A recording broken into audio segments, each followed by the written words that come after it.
ओम गणेशाय नमः। ओम नमः शिवाय। मैं निखिल ज्योतिषाचार्य आप सभी का मेरे चैनल पर पुनः स्वागत करता हूं। आशा करता हूं आप सभी स्वस्थ होंगे। महादेव की कृपा आप सभी पर सदैव बनी रहे। ये वीडियो मेष के लिए बहुत महत्वपूर्ण है, यानी कि एरीज के लिए, क्योंकि यह वीडियो है मंगल महाराज के राशि परिवर्तन के बारे में। मंगल 28 दिसंबर 2023 को राशि परिवर्तन कर रहे हैं और कहीं ना कहीं साल 2023 का अंतिम प्रमुख राशि परिवर्तन होगा और वो अपनी खुद की राशि को छोड़कर बृहस्पति की राशि धनु में प्रवेश कर जाएंगे। हर ग्रह का राशि परिवर्तन बदलाव लाता है, लेकिन मंगल का राशि परिवर्तन कहीं ना कहीं बहुत खास होता है, क्योंकि यदि बाकी बड़े ग्रहों को छोड़ दें, राहु केतु बृहस्पति और शनि, तो मंगल ही एकमात्र ऐसे ग्रह हैं जो एक राशि में ज़्यादा समय रुकते हैं, करीबन 1.5 महीने, कभी कभी 2 महीने। और मंगल ही एकमात्र ऐसे ग्रह हैं उन ग्रहों को छोड़कर जिनकी 3 दृष्टियां हैं। इसके साथ ही मंगल कई चीज़ों के कारकत्व अपने पास रखते हैं। भूमि हो गई, भूमि पुत्र इनको इसलिए कहते हैं क्योंकि भूमि के कारक यही हो गए। रियल एस्टेट, प्रॉपर्टी, कहीं ना कहीं वाहन के कारक भी एक सेकेंडरी ये हो जाते हैं। आपका शौर्य कितना है, पराक्रम कितना है, बल कितना है, आपकी प्रॉब्लम सॉल्विंग एबिलिटी कितनी है, कितने आप लॉजिकल हैं, आपके पास लॉजिकल रीजनिंग कितनी है, आपके पास लोगों से वाक्य पटुता की क्षमता कितनी है। कई चीज़ों का कारकत्व मंगल के अधीन ही आता है। भाई बहनों का कारकत्व मंगल के अधीन है। तो मंगल का राशि परिवर्तन बहुत महत्वपूर्ण होता है क्योंकि आपके लिए इतने सारे चीज़ों के कारकत्व उनके पास है। दूसरा, वो हर व्यक्ति के लिए 2 भावों के स्वामी हैं और उनकी 3 दृष्टियां भी हैं, तो एक ही स्थान पर बैठकर वो कई चीज़ों पर प्रभाव डालते हैं। इसलिए मंगल का राशि परिवर्तन बहुत महत्वपूर्ण होता है। इसके साथ ही अभी जो मंगल का राशि परिवर्तन हो रहा है, यहाँ पे गुरु की दृष्टि भी रहेगी और एक परिवर्तन योग भी बन रहा है। कैसे? मंगल रहेंगे गुरु की राशि में और गुरु रहेंगे मंगल की राशि में, तो ये परिवर्तन योग बनता है। तो इसका भी कुछ प्रभाव आपके लिए इस करीबन 1 महीने से ज़्यादा जो समय है उसमें आपके जीवन पर पड़ सकता है। तो क्या क्या अच्छा और क्या क्या बुरा मंगल महाराज के इस राशि परिवर्तन का प्रभाव आपके जीवन पर पड़ सकता है, यही विवेचना इस राशिफल में मैं करूंगा। यदि आपकी लग्न राशि और चंद्र राशि मेष है, दोनों के लिए ही राशिफल यही रहेगा। आपके ऊपर है आप कहाँ से ऑब्जर्व करना चाहते हैं। मेरा हमेशा से मानना है कि यदि आप अपनी लग्न राशि से देखेंगे तो आपको सटीकता बहुत ज़्यादा बैठेगी, लेकिन अगर लग्न राशि और चंद्र राशि आपकी मेष है तो अलग अलग राशिफल नहीं बन सकते, क्योंकि दोनों में ही गोचर मंगल का 9वें भाव में ही होगा। और वीडियो के अंत में कुछ उपाय भी अवश्य बताऊंगा जिसके करने से ये जो मंगल महाराज का गोचर है इसकी सकारात्मकता की वृद्धि होगी। तो शुरुआत करते हैं अत्यंत महत्वपूर्ण राशिफल का मेष के लिए। शुरुआत करते हैं इस प्रमुख राशि परिवर्तन का मेष के लिए। सबसे पहली चीज देखने वाली यह है कि मंगल की स्थिति बहुत विशेष बन रही है। कारण क्या है? सबसे पहला, एक तो वो लग्न के स्वामी है और लग्न के स्वामी जब भी त्रिकोण स्थानों में जाते हैं तो उच्च कोटि का राजयोग, धन योग, लक्ष्मी योग बनता है। तो आपके लिए मेष की स्थिति अपने आप ही जब वो नवमस्त होंगे अच्छी बन जाएगी, क्योंकि लग्न के स्वामी का यहाँ पे आना राजयोग बनाता है। दूसरा, ये भाग्य स्थान है तो भाग्य का भी आपको साथ मिलेगा। और विशेष चीज कुछ और इस बार मंगल के राशि परिवर्तन से हो रही है। सबसे पहले हमेशा देखना चाहिए कि मंगल या कोई भी ग्रह कभी राशि परिवर्तन करता है तो किस राशि में जाता है, उसका कारकत्व क्या है। तो ये जो धनु है ये भी अग्नि तत्व है और मंगल भी अग्नि तत्व है, यानी कि मंगल की अग्नि को धनु की अग्नि का साथ मिल गया तो और प्रचंड अग्नि हो गई। और अग्नि हमेशा बदलाव लाती है, तो ये जब आपके भाग्य स्थान में मंगल का अग्नि तत्व उत्पन्न हुआ और धनु का साथ मिला, यानी कि आपका भाग्य जो है वो और चमकेगा। ये वो समय है जब भाग्य आपका साथ देगा और अपने भाग्य के दम पर आप बहुत कुछ अर्जित कर सकते हैं।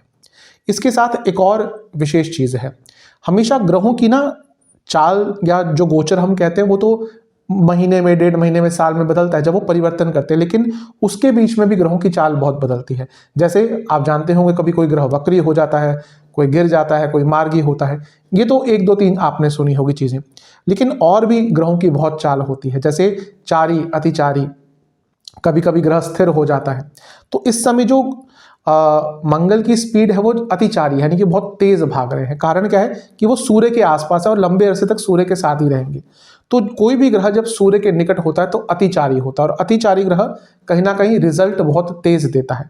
तो आपके लग्न के स्वामी नवम भाव में है, नवमस्त है और अच्छी स्थिति में है, और अग्नि तत्व उनका और प्रज्वलित हो गया है, और यहाँ पे अतिचारी भी है, यानी कि भाग्य का साथ आपको बहुत तेज गति से मिलने वाला है।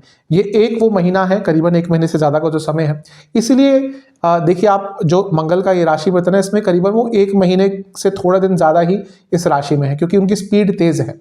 अदरवाइज 1.5 महीने से थोड़ा ज़्यादा समय लेते हैं मंगल एक राशि में। कभी कभी अगर दूर होते हैं सूर्य से 2 महीने के आसपास भी ले लेते हैं। तो यहाँ पे अतिचारी हैं, बहुत तेज गति से चल रहे हैं, इसलिए मंगल यहाँ पे बहुत तेज गति से आपको रिजल्ट देंगे। और क्योंकि आपका लग्न का स्वामी, आपके लग्न के स्वामी है मंगल, तो और भी आपके लिए शुभता प्रदान करेंगे। इसके साथ ही परिवर्तन योग भी बन रहा है। कैसे कि मंगल जो है वो धनु राशि में है, जो बृहस्पति की है, और बृहस्पति इस समय कहाँ पे है? मंगल की राशि में। तो ये परिवर्तन योग, अब परिवर्तन योग देखना पड़ता है कि किन भावों के बीच में बन रहा है। परिवर्तन योग को ज़्यादा विस्तार के रूप में नहीं देखना चाहिए, बस ये देखना चाहिए कि परिवर्तन योग अगर हो रहा है तो किन भावों के बीच में हो रहा है। तो यहाँ पे लग्न का और नवम भाव का परिवर्तन योग बन रहा है, जो बहुत शुभ है। ये एक्सेस भी शुभ है, और इसके साथ ही लग्न और भाग्य स्थान का परिवर्तन योग, यानी कि आपको भाग्य का 100% साथ मिलने वाला है। और ये वो समय है जब आप अपने जीवन को बहुत तेज गति से, क्योंकि मंगल अतिचारी भी है और अग्नि तत्व और बली भी है, तो इस समय का लाभ अवश्य उठाएगा, क्योंकि ऐसी स्थिति मंगल की बार बार नहीं होने वाली। तो बहुत विशेष आपके लिए यहाँ पे लाभ मंगल महाराज द्वारा मिलने वाला है। इसको थोड़ी सी और आगे बढ़ाते हुए अगर देखें तो आपके लग्न में बैठे बृहस्पति की दृष्टि भी मंगल पर है। और कौन सी दृष्टि है? बृहस्पति महाराज की 3 दृष्टियां हैं। हर दृष्टि का अलग अलग महत्व होता है, मतलब होता है। जो नवम दृष्टि होती है बृहस्पति की, वो बहुत भाग्यकारी होती है। इसलिए भाग्य के स्थान पर जहां लग्न के स्वामी बैठे हैं, बृहस्पति की भाग्यकारी दृष्टि, यानी कि आपका भाग्य स्थान इस समय इतना बली है कि आप शायद इसका अगर आपने कुछ % भी उपयोग कर लिया जनवरी और फरवरी के शुरुआती भाग में, तो आपका जीवन बहुत तेज गति से उन्नति की ओर बढ़ सकता है। तभी बृहस्पति की स्थिति को लग्न में अच्छा मानते हैं, क्योंकि उनकी नवम दृष्टि भाग्य स्थान पर पड़ती है, किसी भी व्यक्ति के लिए अगर वो लग्न में हो। और यहाँ पर इस चीज का आपको लाभ उठाना है, क्योंकि आपके लग्न के स्वामी बहुत सुंदर परिवर्तन योग में है, लग्न के स्वामी बहुत सुंदर स्थिति में बैठे हुए हैं, और आपके लग्न के स्वामी कहीं ना कहीं बृहस्पति द्वारा दृष्ट है। तो आपके जीवन की कई दुख, कई कठिनाइयां इस समय पर कम हो सकती हैं। तो इस चीज का आपको अवश्य लाभ उठाना है। मंगल का नवम भाव में आना कहीं ना कहीं अच्छा माना जाता है। क्यों? क्योंकि व्यक्ति का साहस बढ़ता है। देखिए, ग्रह अगर किसी अच्छे भाव में है तो, और अच्छी राशि में है, यहाँ पे बृहस्पति की राशि में जो उनकी मित्र राशि है, मित्र ग्रह की राशि है, तो कंफर्टेबल है। अब फॉर एग्जाम्पल आप किसी शत्रु के घर में बैठे हैं, गए हैं किसी शत्रु से मिले, तो आप अनकंफर्टेबल होंगे। लेकिन अगर किसी अपने मित्र की राशि में बैठे हैं, अच्छे भाव में बैठे, तो ग्रह कंफर्टेबल हो जाता है और अच्छा रिजल्ट देता है। तो लग्न का स्वामी आपके कंफर्टेबल स्थिति में है, और मंगल के जो अपने कारकत्व हैं वो और निखर के आएंगे, यानी कि पराक्रम, शौर्य, साहस, रिस्क टेकिंग की एबिलिटी, और इसके साथ ही लॉजिकल थिंकिंग। कोई आपका कॉम्पिटिटिव एग्जाम पढ़ता है, स्टूडेंट है, बहुत अच्छा रहेगा। आपको कोई इंटरव्यू देना है जॉब के लिए, बहुत अच्छा रहेगा, क्योंकि मंगल अच्छी स्थिति में है, लग्न के स्वामी अच्छी स्थिति में है। तो ये आपके लिए बहुत एक विशेष योग बन रहा है। इसके साथ ही क्योंकि लग्न के स्वामी नवम में है, तो आपकी एक धार्मिक प्रवृत्ति भी जागेगी, और हो सकता है आपको किसी धार्मिक स्थल पर जाने का यहाँ पर अवसर भी प्राप्त हो।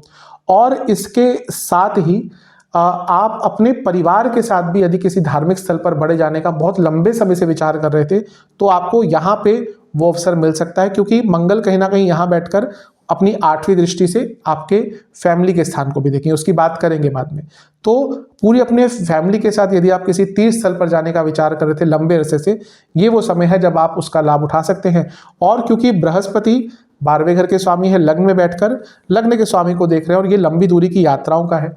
तो अगर आप विदेश भी जाना चाह रहे थे बहुत लंबे अरसे से, मैं किसी स्पेशल पर्पस के लिए नहीं कह रहा, लेकिन बस आपको जाना था विदेश किसी भी कार्य से, और आपका योग नहीं बन पा रहा था, तो ये मंगल पर बृहस्पति की जो दृष्टि है, जो 12वें घर के स्वामी भी हैं, तो आपको वहां पे भी लाभ मिल सकता है। तो बहुत विशेष स्थिति नवम भाव में होने के कारण आपकी बन रही है। इसके साथ ही मंगल अष्टम के स्वामी भी है।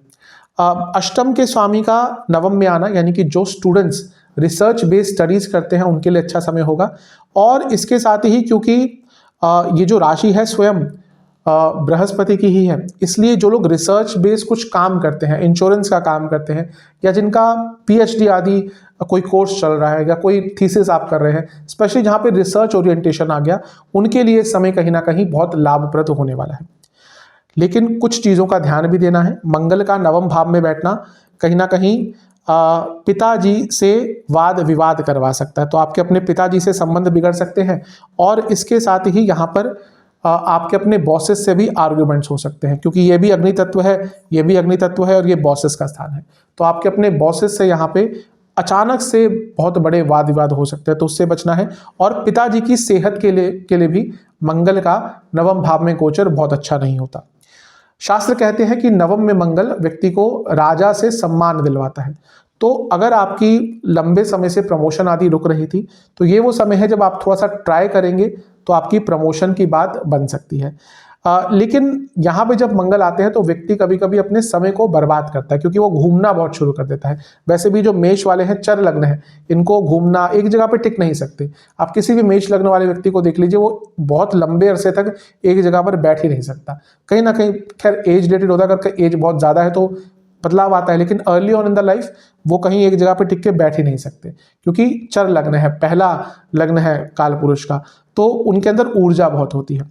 तो यहाँ पे जब मंगल आएंगे तो व्यक्ति कभी कभी अपना टाइम वेस्ट करना शुरू कर देता है। तो समय बहुत अच्छा है, इस टाइम पर अपना टाइम वेस्ट करना कहीं ना कहीं आपके लिए ही थोड़ा नेगेटिव रिजल्ट लेकर आ सकता है। तो इस समय का आपको बहुत लाभ उठाना है, क्योंकि ये जो नवम भाव है ये 10वें से 12वां है।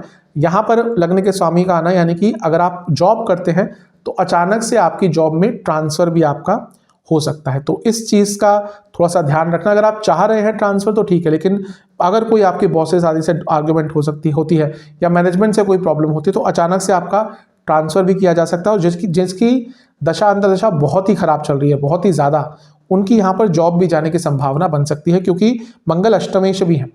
अगर सबके लिए नहीं होगा, बहुत कम लोगों के लिए होगा जिनकी दशा अंतर्दशा बहुत खराब चल रही है, तो वहाँ पे थोड़ा सा केयरफुल रहे अपने बॉसेस से। मंगल की 3 दृष्टियां होती हैं बहुत खास। मंगल की चौथी दृष्टि पड़ेगी यहाँ पर 12वें स्थान पर। अब देखिए, लग्न के स्वामी भाग्य स्थान में बैठकर 12वें घर को देख रहे हैं। पुनः कहूँगा, विदेश से संबंधित जो भी कार्य आपके अटक रहे थे उनको पूर्ण करने का समय है। लेकिन लग्न के स्वामी का 12वें घर पर प्रभाव कहीं ना कहीं खर्चे बढ़ाता है। वैसे भी मेष वाले खर्चीले होते हैं, इनके हाथ में पैसा टिकता अधिकतम नहीं है। ये दान पुण्य भी बहुत करते हैं, इनका स्वभाव होता है। मन के बहुत शुद्ध होते हैं, लेकिन कभी कभी अपनी जल्दबाजी से अपने ही प्रॉब्लम्स को बढ़ाते हैं। तो यहाँ पे थोड़ा खर्चों पर नियंत्रण करेंगे, अच्छा है। लेकिन क्योंकि धर्म स्थान का तीर्थ स्थलों के क्षेत्र से कुछ योग बन रहा है, यानी कि ये भी पुनः कंफर्म कर रहा है कि आपको महीने के अंत, साल के अंत में और इस पूरे करीबन 1 महीने से ज़्यादा समय में किसी तीर्थ स्थल पर जाने का अवसर प्राप्त हो सकता है। तो ये एक आपके लिए विशेषता यहाँ पर दिख रही है। मंगल की 7वीं दृष्टि रहेगी 3रे भाव पर, बहुत अच्छा है। मैं हमेशा बताता हूँ 3रा भाव कहीं ना कहीं मंगल का सबसे प्रियतम स्थान है, और उस भाव से कुछ भी योग अगर मंगल का हो गया तो और भी अच्छा होता है। इसीलिए मंगल का 3रे भाव पर प्रभाव आपके लिए एक तो आपके साहस को बहुत बढ़ा देगा, कई गुना बढ़ा देगा, आपकी संकल्प शक्ति को बढ़ा देगा। इसके साथ ही आपके अंदर कुछ नया कर गुजरने की हिम्मत यहाँ से आएगी, और कुछ नया सीखने के लिए, क्योंकि ये स्किल्स का स्थान है और ये स्किल्स के कारक हैं, कुछ नया सीखने का भी आपको अवसर मिल सकता है। ये आपके ऊपर है, आप उस समय का कितना लाभ उठाते हैं। तो बहुत अच्छी चीज़ एक आपके लिए दिख रही है। इसके साथ ही 3रा भाव भाई बहनों का होता है। तो यहाँ पे मंगल क्योंकि अग्नि तत्व में है, तो आपके अपने भाई बहनों से बहुत बड़े लेवल पर एक बहस हो सकती है। स्पेशली देखिए, मंगल की जब हम बात करते हैं ना, प्रॉपर्टी की बात करते हैं, और अष्टम भाव एंसेस्ट्रल प्रॉपर्टी का हो गया, तो आजकल बहुत कॉमन हो चुका है भाई भाई के बीच में, भाई बहनों के बीच में एंसेस्ट्रल प्रॉपर्टी को लेकर बहुत बड़े बड़े वाद विवाद होते हैं। जहां बचपन में एक साथ बैठकर खाना खाते थे, प्यार मोहब्बत होती थी, वहीं पर जैसे ही एंसेस्ट्रल प्रॉपर्टी की बात आई तो कई लोग आपस में एकदम दुश्मन बन जाते हैं। तो ये वो समय है जब वो दुश्मनी और अपनी चरम सीमा पर पहुंच सकती है। तो मैं यही कहूँगा कि जितना संयमित होकर इन चीज़ों को आप सॉल्व कर सकते हैं उतना सॉल्व कीजिएगा। अच्छा, मंगल की 3रे भाव पर दृष्टि प्रोफेशनल एंगल से आपकी कम्युनिकेशन स्किल्स को बहुत इंप्रूव कर देगा। आपके अंदर कॉन्फिडेंस रहेगा। लेकिन यही जो मंगल का प्रभाव है ये पर्सनल लाइफ में नेगेटिव रिजल्ट देगा, क्योंकि पर्सनल लाइफ में आप प्रोफेशनल लाइफ जैसे बातें नहीं कर सकते। आप भले अपने ऑफिस में सीईओ हो, कोई भी हो, घर में जब आएंगे तो घर वालों से वैसे बातें नहीं कर सकते, वरना वैसा जवाब नहीं मिलेगा जैसा ऑफिस में मिलता है। इसलिए अपने कम्युनिकेशन पर थोड़ा सा ध्यान देंगे तो अच्छा है। अचानक से यात्रा के योग मत बनाइएगा। प्लान्ड यात्रा है, जाइएगा, लेकिन ऐसा नहीं, देखिए वैसे भी बहुत इंपल्सिव होते हैं मेष वाले, एकदम सोचा और कर दिया, बल्कि सोचा भी नहीं, पहले कर दिया फिर बाद में सोचते हैं कि क्या कर दिया। इसलिए कोई भी अचानक से प्लान मत बनाइएगा, स्पेशली जो यंगस्टर्स हैं। वैसे भी ये जो समय आ रहा है, क्योंकि ईयर एंड है, तो अचानक से कोई प्लान मत बनाइएगा, वो आपके विरुद्ध जा सकता है। ट्रैवल का कोई प्लान मत बनाइएगा, वो आपके थोड़ा विरुद्ध जा सकता है। अदरवाइज तीसरे भाव पर दृष्टि अधिकतम आपको अच्छा ही प्रभाव देकर जाएगी। मंगल की 8वीं दृष्टि भी होती है और वो पड़ेगी चौथे भाव पर। थोड़ा सा प्रॉब्लम है, थोड़ा सा अच्छा भी है। अच्छा क्या है, मंगल का जब चौथे भाव से कुछ योगदान होता है, कुछ कनेक्शन होता है, तो प्रॉपर्टी खरीदने के लिए अच्छा योग बन जाता है। तो प्रॉपर्टी खरीद पाएंगे, कोई प्रॉपर्टी पे कंस्ट्रक्ट कराना है, अच्छा है। लेकिन ये देखना पड़ता है यहाँ पे राशि कौन सी है। यहाँ पर मंगल की नीच की राशि है, इसलिए घर में नीचता का प्रवेश होगा, यानी कि घर में लड़ाई झगड़े बहुत होंगे, घर में आर्ग्यूमेंट्स बहुत होंगे, तू मैं बहुत होगी, एक दूसरे को नीचे कराने का प्रयास होगा। यहीं पर दरिद्रता हमारे घर में घुसती है। आपके पास करोड़ों पैसा है, गाड़ियां हैं, बंगले हैं, लेकिन घर में अगर लड़ाई होती है, कलह कलेश होता है, किसी काम का नहीं, वो सबसे बड़ी दरिद्रता होती है। तो अपने घर के माहौल को थोड़ा अच्छा करके रखिएगा। हाँ, ये एक और चीज़ है कि घर में अचानक से मरम्मत का कार्य कराना पड़ सकता है। हो सकता है अचानक से कोई लीकेज हो जाए, हो सकता है अचानक से कुछ तोड़ फोड़ करानी पड़े, तो उसके कारण भी घर में थोड़ा नुकसान, थोड़ा सा खर्चा ज़्यादा हो सकता है, और घर में कलह कलेश लड़ाई झगड़े काफ़ी हो सकते हैं।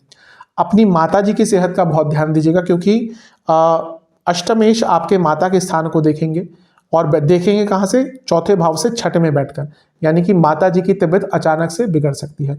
तो इस चीज़ का आपको बहुत ज़्यादा ध्यान देना है।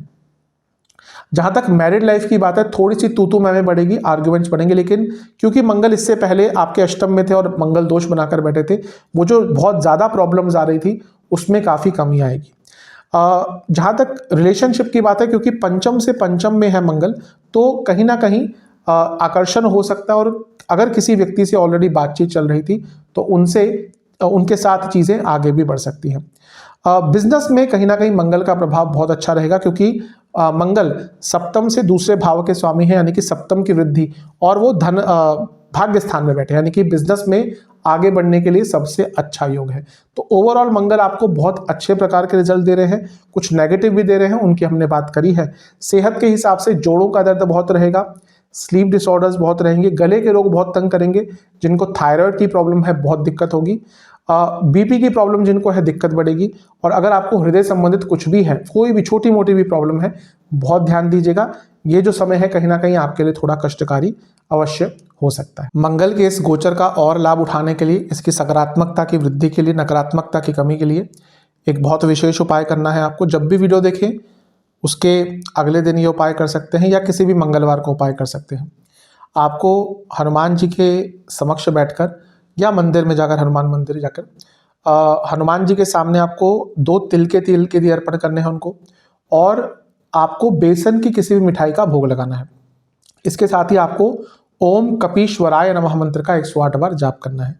ये उपाय आप कर लेंगे, आपके लिए मंगल महाराज का जो राशि परिवर्तन है अधिकतम अच्छे ही प्रभाव देने वाला है। आशा करता हूं कि वीडियो आपके काम आएगी। चैनल पर आप अगर नए हैं सब्सक्राइब कर लीजिए, वीडियो को लाइक कर लीजिए। मिलता हूं अगली वीडियो में, तब तक के लिए ओम नमः शिवाय।